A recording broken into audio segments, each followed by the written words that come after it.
i-discuss is regarding po dun sa documentation. Marami pa rin po ba nalilito sa documentation po ni Axia? Mga hindi pa po familiar? Yes po. Okay. So, ano-ano po ba yung mga kailangan natin?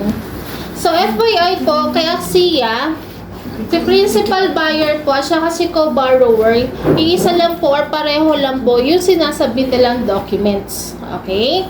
And then sa reservation po natin, kapag ka-under Pag-ibig financing po, up to 2 po, co-borrowers, pwede po tayo magpasok para sa isang account. Okay. So, ano yung mga requirements po na kailangan natin during reservation? So, actually po, ang hihingin nyo lang sa client nyo ay 3.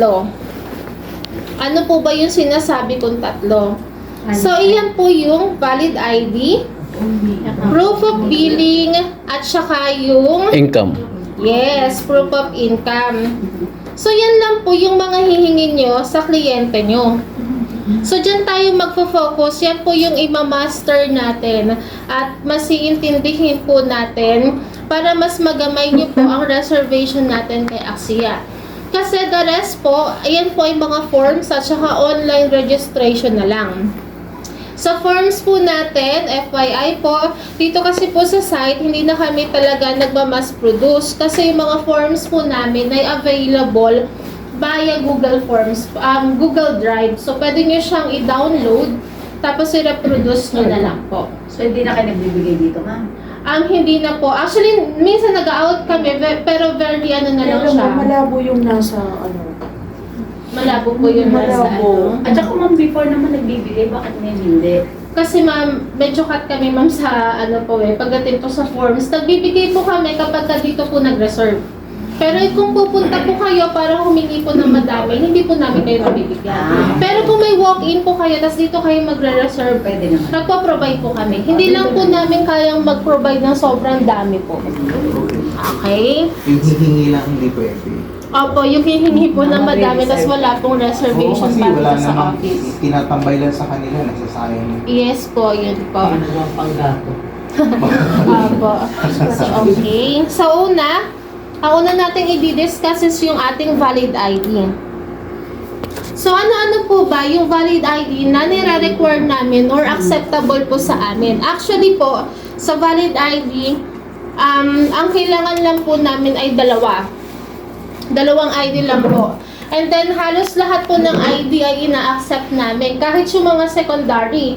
Pag sinabi mo secondary, yan po yung mga barangay ID, company ID, nag-accept po kami yan. As long as yung ID na isasubmit nyo sa amin ay hindi expired, may mukha, may kumpletong pangalan. Okay? Tapos, dun po sa dalawang ID na yon, at least, isa po dyan sa ID na yan, may makikita po kaming kumpleto ang detalye. Ibig sabihin, sa complete name, included po dyan yung kanyang middle name. And then, may makikita po kaming birthday. Okay? And then, signature. And then, sa ID po na ina-accept namin kahit walang signature or mismo sa ID, walang signature, ang ina-accept lang po namin dyan ay isa. Yun yung ating national ID. Okay? The rest, dapat po lahat may signature po sa kanilang mga valid ID. So, ito pong mga ID na ito, kung online reservation po tayo, kasi ang reservation po natin ngayon dito sa site, hybrid po kung tawagin. Pwede po kayo dito sa site, on the spot, or pwede rin po kayo sa online. Pero, reminder po, just make sure lang po, pag sa online po tayo magre-reserve, make sure po na kumpleto ang reservation documents natin kung socialize po ang i-reserve po nila. So, on-site po everyday. Sa on-site po, for NAIC project po namin, may schedule, yes po, Thursday and Saturday lang kasi medyo bulk po ang reservation natin for NAIC. Pero for other projects po namin sa Cavite, Monday to Saturday. Good morning po. Nag-start pa lang po. Meron po dun sa unahan. So, naanin mo. Tapos sa Meron pa po sa unahan. Marami pa po. Tapos sell kayo ah. So, naan sila. Ayan, doon po sa mga bagong dating, kakastart lang naman po. Ang ating tinatakal ngayon po ay yung regarding po sa reservation documents. So, ulitin ko lang po, for reservation documents, madali lang po talaga kay Axia. Copy at saka yung physical card ID po. DXR ba yun po? Next natin is yung ating proof of billing. So, sa proof of billing po, reminder, dalawa lang po ang aming hinihingi dyan. Ang hihingin lang po natin kay client ay it's either electric or water bill lang po. The rest po ng billing, wag na pong kunin. Kung magsasubmit sila ng credit card, internet, other type of proof of billing nila, wag yun na pong kunin. Kasi nare-require lang po namin ay electric or water lang. Ngayon ang question, paano kung hindi po nakapangalan sa buyer? Okay lang po yun, wala po tayong problema doon. Okay, hindi po issue kung kanino nakapangalan ang billing. Just make sure lang po na doon talaga sila nakatira. Kasi, kung hindi po nakapangalan sa kanila yung billing, meron naman po tayong attachment na pwedeng isubmit. So, dito po, tinanggal na natin yung barangay certificate. Huwag na po kayong humingi ng barangay certificate. Di na po kailangan. So, Meralco bill plus yung aming affidavit for POB. So, ano po ba itong affidavit na to? Ito po ay Axia Forms. Downloadable na rin po ito sa aming Google Drive. So, ang gagawin po dito, fill upan lang po yan ng mismong buyer nyo. FYI po ha, buyer po ninyo ang magpipirma, ang magfi-fill up. Hindi po kung sino ang nakapangalan sa bill. Kasi ito po ay parang certification, sinecertify niya na yung binigay niya proof of billing, doon siya talaga nakatira. Okay? Tapos no need po yung ipanotaryo. Wala po kayong ipapanotaryo. Pipill upan at isa-sign lang po siya. Galing DXR na pala. Okay. Hard copy po yan, submit. Yan po ay soft copy pwede po. Ngayon, kung kayo po ay mag-walk-in, kung may dala po kayong mga hard copy ng documents, okay lang po. Just make sure na malinaw po yung mga pictures natin, ha? Reminder po sa mga magsasubmit po ng soft copy, hard copy, make sure po na nababasa namin yung mga detalye. Kasi pag hindi po siya namin nababasa, malabo, or hindi magandang pagka-photocopy, or masyadong maliit, maka-findings natin siya. Sayang po yung effort. Okay? So, yan po yung ating dalawa, yung valid ID at saka proof of billing. Punta naman po tayo sa proof of income. Hey, Ma'am Leia. Ma'am Leia, nag-sign ka na ba dyan? 10 minutes. May mga hindi pa po nakaano sa attendance namin for Axia. Wala pa nga. Ay, sige pa. Walang pagkain Ay, yan. nga po pala ha. Sa vehicle po natin, Walang pagkain first pag walang 30 lang po ang kakasya sa dalawang Ay, van. Ano po? Meron po bang hindi sasama sa site? Oh. Wala naman. Hindi na ako. Yung mga senior ma'am, di na susama doon. lahat. Kasha? JSM Sige na po, lang. kung kasha po. okay Saka lang. mag-overheat. 25 lang po? 26. Ayan, kung less than 30, okay lang naman po. Kasha naman sa sakyan. 27. Ano lang dalawa? Okay. Okay po, so proceed po tayo sa proof of income. Sa proof of income, dito tayo medyo malilito. Kasi marami po tayong klase ng proof of income po na sinasubmit. So, unahin po natin yung para sa mga locally employed. So, for locally employed, ano po ba yung mga kailangan dyan? Ay, kita po pala. Sige, babalik ko lang naman. Okay. So, for proof of income po ni locally employed, ang ina-accept lang po natin, it's either or alinman po sa dalawa, 1 month payslip or COEC. Make sure din po na latest po yung inyong isa-submit. Consider latest po sa amin ay at least 2 months prior on the date of reservation. So, example, ngayong April po siya magre-reserve. Ang updated payslip po sa amin ay February, March. Kasi yung April, di pa naman full. Yes po. Halimbawa, ma'am, yung mga ano naman, yung mga virtual DA, ma'am. Yes po, matatakal natin siya dyan, sir. Iisa-isahin po natin siya. Relax lang, relax. So, una po is yung locally employed. Private po ito, ha? Sa private sector po ito. Ngayon, dapat po sa payslip, kung payslip ang isasubmit nyo, make sure po may pangalan yun ng employer, pangalan ng empleyado. Meron po siyang yung coverage or cut-off po nung kanyang payslip, and then kumpleto po ang statutory deductions. Pag sinabi po natin statutory deductions, kung private po yan, required po na si employer ay kinakaltasan or nagbabayad po ng SSS, pag-ibig, at kung taxable po ang income niya, dapat po may withholding tax din po tayong lalabas sa payslip.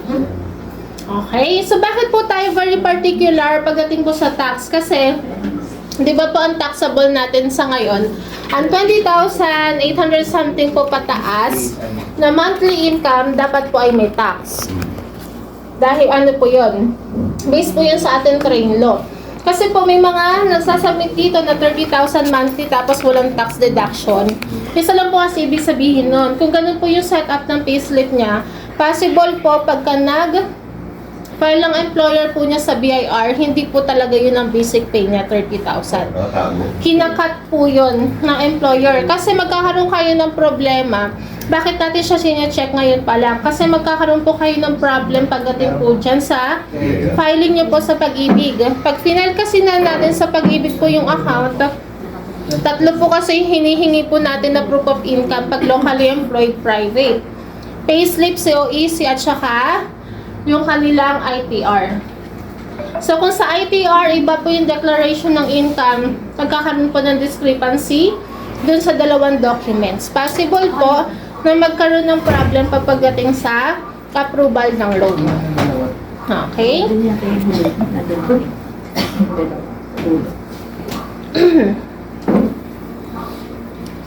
Okay, so yun po yung ating for locally under private. Pagka government naman po yung ating kliyente. So for government po, ang hinihingi lang po natin dyan ay payslip lang po. Wala na pong iba, payslip lang.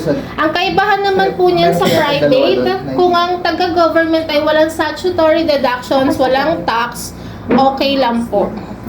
Tandaan po ha, pagka-government, kung wala po statutory deductions, okay lang po. Kasi, meron po tayong tinatawag na job contract or job order pagdating kay government. So, yun yung tinatawag natin na no employee-employer relationship. So, ang nangyayari po dyan, yung mismong empleyado ang nagbabayad ng kanyang mandatory deductions. Make sure lang po na nagbabayad siya as individual ng kanyang pag-ibig contribution. Okay? Malinaw po. So, for example, di ba, hindi yung company, tsaka siya, pwedeng i-cover up nyo yun sa company para lang makakuha. Yes po, opo. Para po makapagbayad po siya ng kanyang mandatory. Kasi lalabas po individual siya eh. Ganun po siya. Pero mamahanapan pa rin siya ng ITR pang government employee, ma'am. Pag government po, kung wala po siyang deductions, ang hinihingi na lang po namin dyan ay copy po ng kanyang notarized job order. Hindi na po kami nanghihingi ng ITR during reservation. So, payslip lang plus job order or yung notaryadong job order. Kasi, pag wala silang deductions po sa government, matik po yan, may mga job order po sila. Makikita naman po yun sa job order na hindi sila talaga kakagdasan. Okay, malinaw po tayo.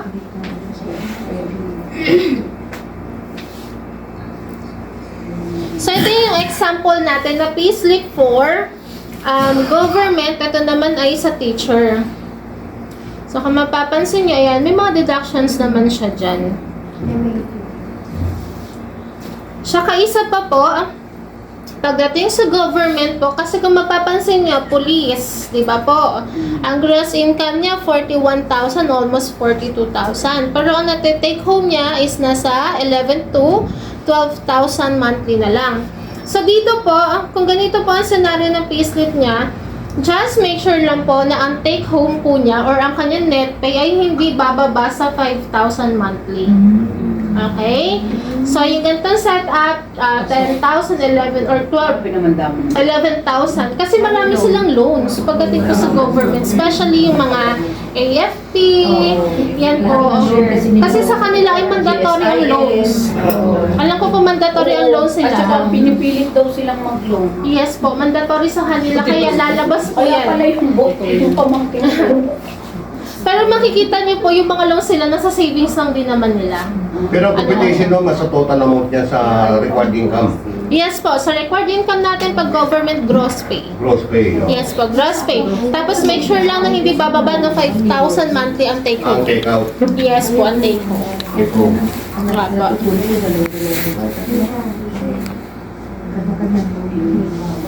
Okay, so next natin, malinaw po sa locally, private, and then government yung kaibahan po, ano? Next natin is OFW. So sa OFW, dalawang klase. Meron po tayong seafarer at saka OFW. So doon naman po sa mga sea base, ano yung nare-require natin? Number 1, hindi po mawawala ang passport. Required ang passport kung seaman po si client. Number 2, required din po ang seaman's book. Ngayon, sa valid ID, kung titingnan nyo, ang seaman's book kasi hindi siya valid as valid ID sa amin. So, kung nag-submit kayo ng passport, kasi di ba nagre-require tayo dalawang ID? So, kapag ka OFW, number 1 passport, tapos submit na lang kayo ng isa pa niyang ID. Bukod sa seaman's book. Okay? And then, next is yung ating verified contract or yung POEA format. So, ano po ba tinatawag natin verified contract ni seaman? So, yung verified contract po ni seaman, yan po yung kontrata na may tatak na po ni DMW or ni POEA sa baba. Kasi ibig sabihin, yung contract niya ay kasado na or sure na po yun, paakyat na po siya ng barko.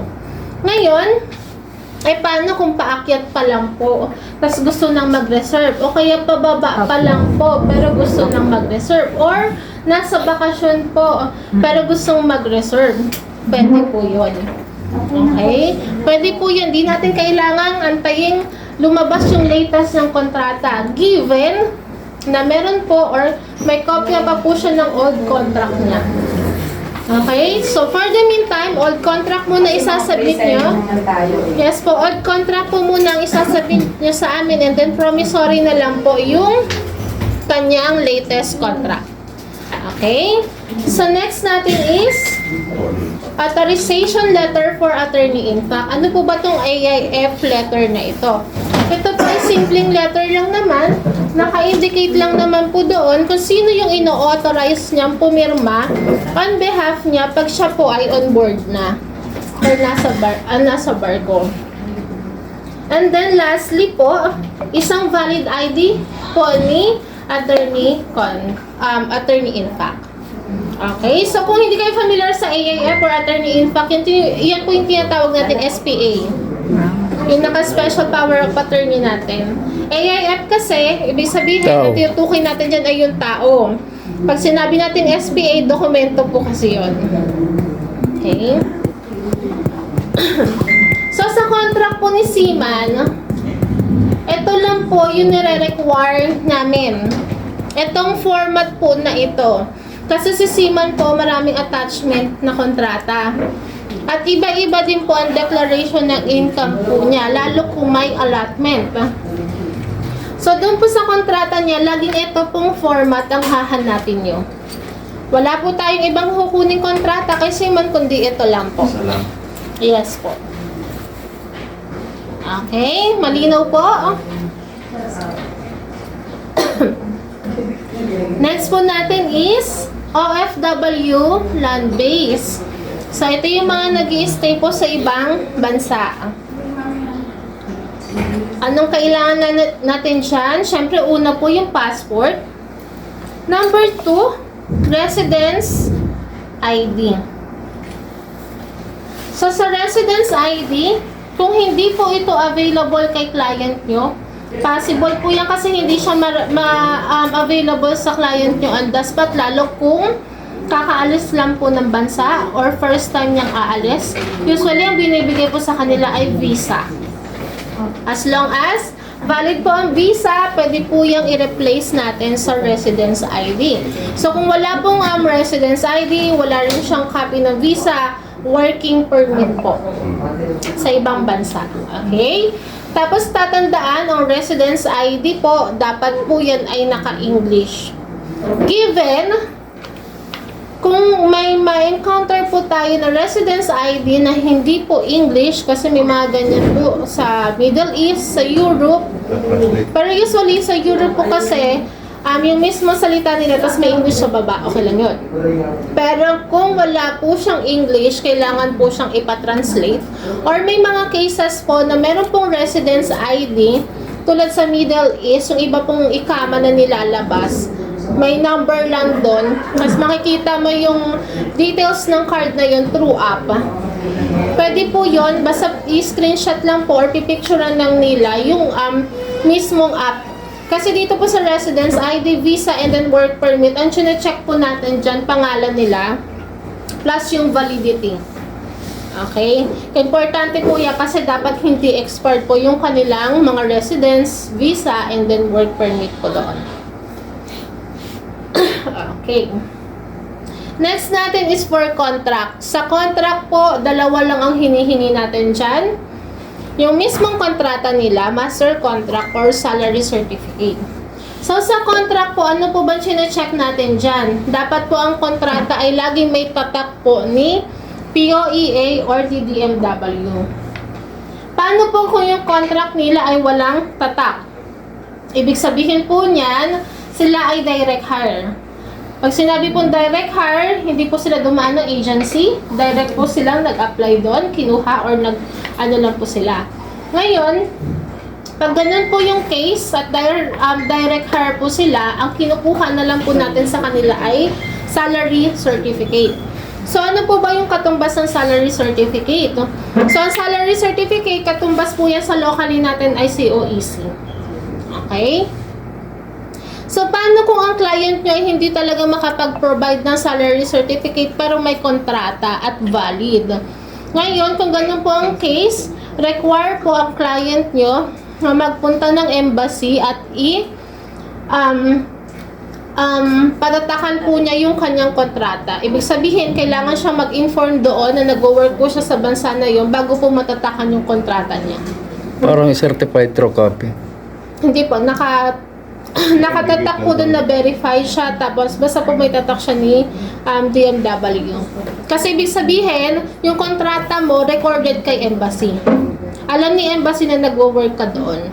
Yun lang naman po yung difference ng walang tatak sa may tatak. Kasi pag walang tatak, hindi alam ni embassy na nagwo-work ka doon. Ganun po siya. Okay? So, same din sa C-base. Kailangan natin ng authorization for attorney-in-fact. Required po yan kung mga client natin ay OFW kasi hindi sila makakapag-sign physically. And then, isang valid ID po ng attorney-in-fact. So, ito yung sample po ng residence ID na walang validity sa card. So, ito, work permit po na walang validity. Ito po ay sa Singapore. So, card lang kasi ang binibigay ni Singapore, tapos nire-renew lang sila via online or via app. Sa system na lang ni Singapore. So, kapag ganyan ang case po, check po natin yan sa online po ni Singapore. Diyan po natin makikita yung validity. So, sample salary certificate po. So, sa certificate, same din ang COEC, dapat may pangalan ng employer, kung kailan po ito na-execute. So, sa validity po ng salary certificate, dapat po yan at least 6 months. Ang validity niya from the date po na kung kailan in-execute yung document prior po dun sa reservation date natin. And then, may employee name. And then, wag pong kakalimutan ang income. Kasi marami po nagsasabit ng certificate pero walang income. Kailangan po natin may income para malaman po natin or ma-verify natin kung sufficient siya doon sa kinukuha po niyang property. And then, employer signature or seal. Ngayon, nag-accept kami ng walang pirma ni employer kung meron pong disclaimer sa baba. Ano po ba yung tinatawag natin disclaimer? Yan po yung naka-note dyan na system generated, no need for signature. And then, employer contact details. Sa employer contact details, very important po natin dyan na makita ay yung kanilang mga email addresses. Okay. Malinaw po for OFW? Okay. So, proceed po tayo sa virtual assistant. Ito na yung tanong ni Sir kanina. Ayan. So, sa ating virtual assistant, ang kailangan po natin dyan ay Certificate of Employment with monthly income. Kung wala pong COEC, pwede po ang contract agreement. As long as may makikita po kaming income. And then, yung pangalawa, yung kanilang ITR 1701. Ang ITR 1701 po ay annual. Okay? Annual po yan na fina-file. Ngayon, kung reservation, wala pang ITR kasi hindi aware si client nyo na kahit VA siya, kailangan niya magbayad ng tax. Okay lang po. Nag-accept pa po tayo sa reservation ng wala pang ITR pagka VA. Just make sure lang po, makakomply nila pag nag-promissory po tayo. Ibig sabihin, required pa rin siya, pwede siyang i-promissory in 1 year. So, lahat ng VA required pong magbayad ng tax pa rin kay BIR. Pero kung meron na siyang COEC, may payslip siya, local BA lang, hindi natin kailangan ng BA, ITR mo. Kung local VA po siya at magsasubmit siya sa amin ng payslip, make sure po na ang payslip niya ay kumpleto ng statutory deductions. Kasi, lalabas po siya na locally employed. Local employed. Ano yan, applicable yan sa abroad? Ito po, yes po, applicable siya sa mga ang employer mo ay direct po sa ibang bansa. Kasi yung mga VA na locally, sila po kasi ay may mga parang naka-in-between sa kanila, sa client nila sa ibang bansa. So, anong nangyayari, employed sila dun sa parang pinaka-agency nila. Kaya nakakapag-provide ng payslip at saka mandatory deductions.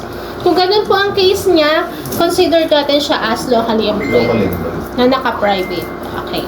So, kung ito po ay VA, tapos ang employer mo ay nasa ibang bansa, ito po yung ating requirement. Plus, Hindi na kayo bank statement pa na kayo? yes po, kailangan natin ng bank statement. Bakit kailangan? Para ma-verify po natin na talagang may pumapasok na income sa kanya. Na galing mismo dun sa kanyang employer. And then, sign for future agreement and waiver. So, ano itong FAAW? Ang FAAW po ay forms namin. So, fill upan lang yan ng client nyo at pipirmahan. So, ano po ba ito? Para saan to? Kasi pag sinabi nyo, waiver eh. So, kasi kung isipin natin, self-employed po kasi si VA. So, ang income niya, hindi siya stable. Tama? Kasi madalas po dyan, by client, by order, or by project lang. So, ito po, ang nakalagay lang naman po dyan sa waiver na kapag pre-assess na siya sa pag-ibig at nawalan siya ng trabaho, kailangan niya mag-comply ng base kung ano na po yung status niya. Yun lang naman po siya. Pagdating naman po sa process natin, kasi baka may magtanong, paano naman kung hindi na siya VA? Pagkadating sa processing kay pag-ibig, tayo naman po ay hindi po nagka-cancel agad. Inaayos natin yan. So, kung hindi na siya VA, nagpalit siya ng trabaho, okay lang. Walang problema. Mapapalitan lang yung mga documents na isasabit niya. Okay? Source of income na lang papalitan. Halimbawa man, Yes, kung sir. bagong BA lang man, hindi kagad makakakuha ng ITR eh. During Kukuha mo reservation, ITR last year pa eh, di ba? opo, kasi 1 year ahead ang ano. 1 year ahead Opo. yan eh. Oo. Opo, pwede po siyang i-promissory. Kunwari, ngayon po, nag-reserve siya. Wala pa po siyang ITR. Ang due date po ng filing for 2025 ay this May. Oh, may na. Opo. Pwede po siya mag-promissory. Make sure lang po na maaasikasuhin niya po agad. Kasi si BIR, pag ngayon ka lang nag-register sa kanila, baka hindi ka nila payagan kasi mag-file for 2026 next year. Malilate kayo ng submission. Yun po siya. Okay, malinaw po. Next natin ay business. So, ano yung sa business natin? So, tandaan po ninyo, pagka ang client nyo ay business, ang una nyo pong tatanungin sa kanila ay kung may ITR. Okay? Kasi, pag business po yan, at wala po siyang ITR, negative po siyang makapag-reserve under pag-ibig financing and bank financing. How many years? Okay? 2 years. Sa amin po, during reservation, at least makapag-provide po siya ng 1 year na bank stay, 1 year po na ITR niya. Yung pinaka-latest, okay lang po yun. Pero kung wala po siyang ITR na mapoprovide sa amin kahit yung old, or kung hindi pa siya, kasi may mga cases tayo na may business, pero meron siyang old ITR. Ibig sabihin kasi noon, registered na siya. Registered na siya kay BIR. Okay lang po yun. Namalit ng konti yung latest niya.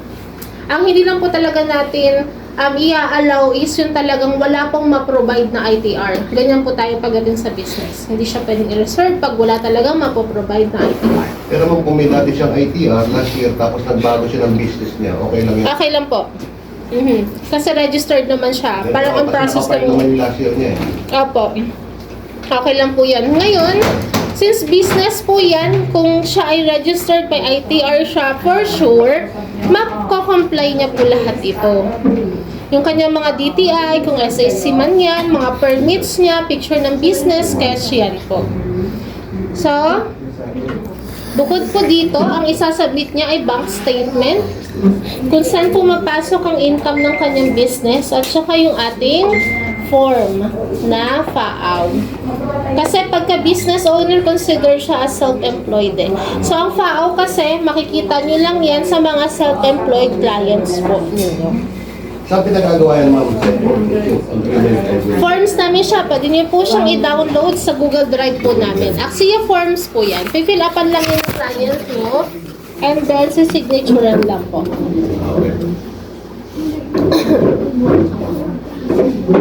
Okay, so yan po yung sample ng ating ITR. Okay? So, ito naman po yung sample ng ating FAAW. Ito yung ating FAAW. Yan ay Axia form. Dalawang klase po yan. Ito ay for pag-ibig. Ito naman kabila ay for bank financing. Ma'am, may question ako. Sige, ma'am. For example, family business. Sa father, and then for retirees na ililipat sa anak. So, Okay. ang kukuha is anak. So, pwede na ba yung mag-reserve habang pinaprocess? Ang kukuha ay yung anak ka. Oo. Kasi magkakaroon tayo ng, may proof po ba siya na ongoing ang transfer niya ng ownership ng business niya? Oo. Kung meron naman po siyang proof na mapapakita sa amin, maa-allow po namin siya given na ipopromissory niya sa amin yung mga documents or yung mga special DTI niya, DIR niya na nakalipat na po sa pangalan. So, kagaya nung ginawa namin dati nung Aksayetchera. Di ba, mother? Gawin na lang siyang employer. Pwede? Pwede po. Pwede po. Make sure lang po na Naka-ITR. opo. At saka ano po siya, kasi meron tayong ganyan, ma'am.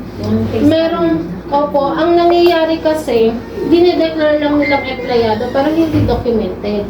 Pag sinabi natin hindi siya documented, yung alpha list na sinasabit niya kay BIR, hindi siya naka-include. Hindi. Wag po na, as long as naka-include po siya, wala pong problem. Sa alpha list. Yes po, nasa alpha list. Tsaka yung ating pag-ibig deductions, pagdating sa pag-ibig recorded siya, na-under siya dun sa company na yun. Hindi ba ma-obvious kung that time o dapat previews? Reviews, kasi ma'am, di ba po sa reservation kasi natin, lagi tayong pre-selling eh.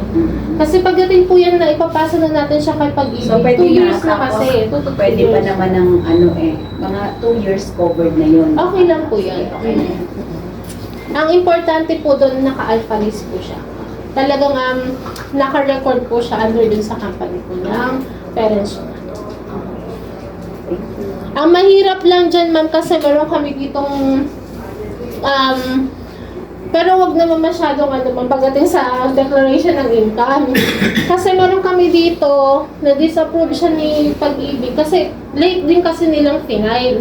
So yung bata is parang 18 years old lang. Tapos, ang dineclare na income ay nasa 100,000. Tapos, ang position niya pa ay officer lang. So, very siya pagdating sa CI.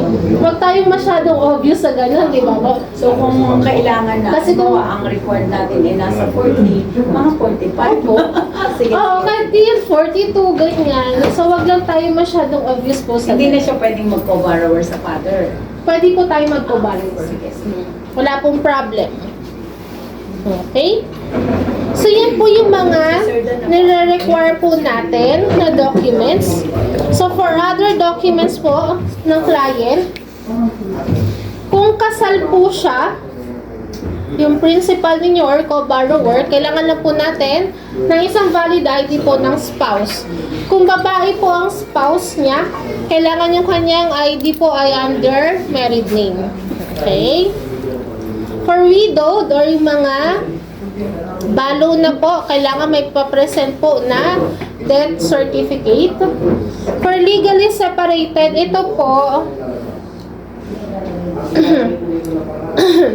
yung term na separated po, usually yung mga annulled divorce, so dapat yung marriage certificate po niya na ipapresent ay may annotation po na null na yung kanyang kasal.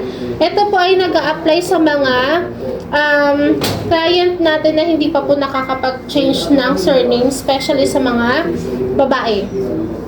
Pero kung single naman na po ang gamit niyang apelido, i-declare na lang po na single. Just make sure lang po na kung siya ay annulled na or divorced na i-file niya na po yan sa ibang mga government agencies natin. Yung ganyang buyer mo, tsaka co-borrower sa title pa rin. Yes po, pareho po nasa title. Okay?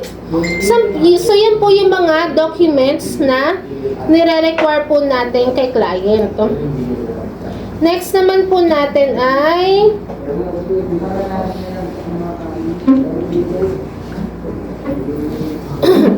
yung iba pang requirements natin.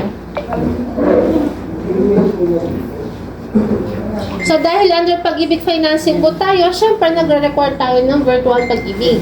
Pero tandaan, ang virtual Pag-ibig po ay applicable po yan sa lahat, especially sa OFW na client. Okay? So meron pa tayong isa na hinihingi. Ngayon, paano kung meron po silang sinabit na Loyalty Card Plus? Ang Loyalty Card Plus ay nag-a-apply lang po sa lahat ng locally employed natin. Okay? So, kung locally employed ka, nag-submit siya ng Loyalty Card Plus, hindi na po kailangan mag-submit ng virtual Pag-ibig. Okay? Pag OFW. Pag OFW, required po ang virtual. Pero kung locally ka at may loyalty card ka naman, yan na lang po i-submit nyo, wag na po ang virtual. Okay? Malinaw po tayo sa loyalty card. Ito po yung sample ng screenshot natin for virtual Pag-ibig. Ganyan po yung isasubmit sa amin. Ganyan po kapag ka through app po or sa cellphone. Ganito naman ang itsura kung online. So, ano po ba ang chine-check natin dyan? Number 1, chine-check natin kung may existing housing loan po ang client nyo. Number 2, kung updated po ang contribution. Yan. Number 2, kung updated ang contribution, makikita po yan sa last remittance. Naka-current employer siya at saka yung contribution niya kung ilan na. Sa contribution po kasi required po ang 24 months bago po makapag-loan. Halimbawa, ma'am, OFW. Tapos, ang Pag-ibig niya, local Pag-ibig. I-convert niya na sa OFW, ma'am. Yes po. Overseas program. Yes Yung po, Pag-ibig or ang POP. program, opo. Opo. Na ang rate na magkaiba, siyempre, di ba, mas mataas. Alam ko po, mas pataas Sa po pag 400 monthly na ang Pag-ibig, monthly. Opo. Di ba? Kasi magiging 9.6 yun sa 2 years, sa 24 months. Yes po. Opo, kung ano po yung nare-record yung Pag-ibig. Ang ano lang naman natin dyan, make sure lang po na yung contribution niya lalabas po ay 24 months or 24 above. months, oo. Okay, tapos kung naka-current employer or kung OFW siya, dapat lalabas POP or OFW. OFW. Pwede i-convert yun, ma'am, eh. Galing lang local to Yes po, pwede po. overseas. Apo, Pero what pwede if po. ma'am hindi pa naka-convert pero OFW? Ay, hindi mo talaga. Pwede po siyang i-promissory muna. Promissory. Apo, ito po ina-explain ko na loyalty card siya virtual, pwede po ito naka-promissory. Pero hindi Okay? kayo tatanggap pag OFW tapos naka-local Pag-ibig lang. Kailangan i-convert muna yan. Okay lang po. During reservation, i-promissory niya lang po. Paayos niya po O, within the papayos year. muna. Okay? So, yan po yung mga naka-ano natin. And then, lastly is yung ating TIN verification. Familiar po sa TIN verified. Okay? Pwede siyang kunin sa online. Medyo old na lang po itong ano natin, online. Pwede siyang online. Pwede rin po yung form na may tatak po na TIN verified. Okay? So, okay. Tapos na po tayo doon sa mga nire-require nating documents kay client. Doon naman po tayo sa nire-require po kahit hindi pa po sila nagpupunta ng opisina or hindi pa nagugod yung reservation. Mag-register na lang po sila agad. Okay lang naman po yun. Hindi naman yan ma'am nawawala sa system mo. Let's say, Yes, ilang ma'am. months na siyang nag-file sa Yes, ma'am. portal. Hindi po. Nag-inform naman sa amin si head office pag magbubura sila ng all files. Pero usually parang annual sila nagbubura. So, yan po yung ating online registration.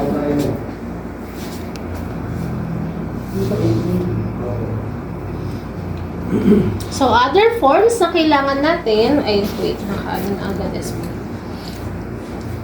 Ang SPI hindi pa naman agad.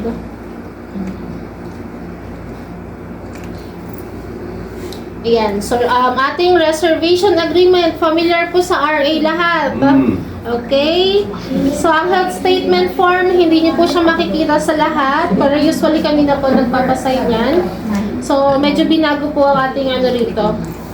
Bihira nyo na lang po makikita yung health statement for ano na lang, OFW. Okay.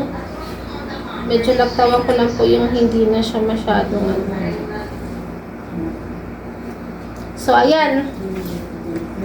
So, yan. At saka yung ating promissory. So, sa promissory po, hindi na kailangan gumawa ng letter ng buyer nyo.